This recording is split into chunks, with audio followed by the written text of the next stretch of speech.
Vous devez comprendre. Un fils de Dieu est plus important qu'un ange. Ça c'est vrai. Les anges sont des serviteurs. Vous êtes les enfants du Père. Les enfants du roi. Les chefs qui donnent les ordres à ces anges-là. Vous êtes ses enfants. Alors quand on vous menace, on va vous arracher de la terre. Sans que ce soit le temps pour vivre par votre Père. Lui a envoyé l'ange. Va là-bas. L'ange descend. Vous êtes ici. L'ange de la mort est là-bas. L'ange de Dieu descend. Il se décale ici au milieu. Même si vous n'avez plus de sang, lui crée le sang. Si vous n'avez plus de l'eau, lui crée de l'eau.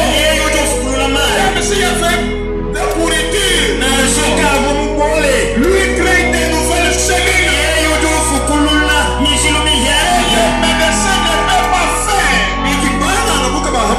Un médecin ne guérit même pas. Parce que faut maintenant dire, la guérison c'est une création. Guérir c'est créer. Voyez-vous, c'est Dieu qui crée de nouvelles cellules dans l'âme. Parlez avec ça. Voyez-vous, c'est pourquoi madame nous a dit, si on dit que vous allez mourir demain, tout les médecins et croyez Dieu. Parce que lui est le grand médecin. Lui met l'espoir là où il y a désespoir. Parce que nous avons déjà été enseignés. La prière change les circonstances. La prière change les circonstances. Elle amène la vie là où il y avait la mort. Il y avait la force là où il y avait la faiblesse. Voyez-vous, les choses vont dans ce sens-là.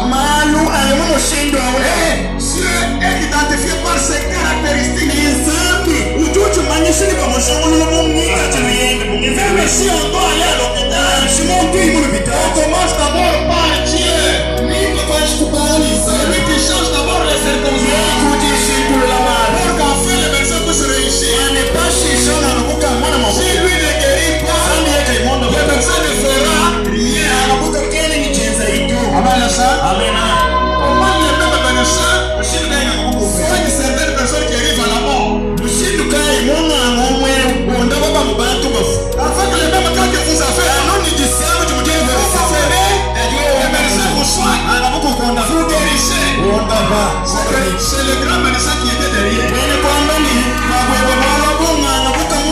Il a envoyé son ange là. Sois permanent.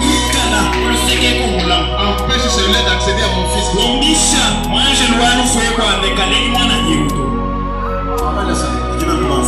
Moi, quand j'approche les malades qui sont déjà liés pour la mort, je sens autour de là une atmosphère démoniaque.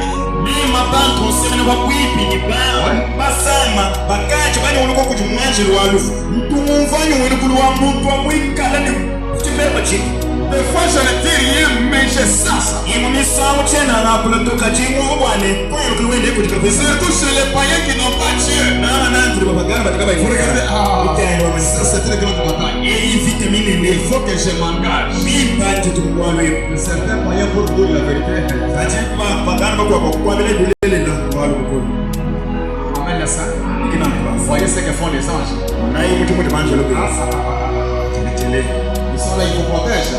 La Bible dit, l'ange du Seigneur campe autour de ceux qui les craignent.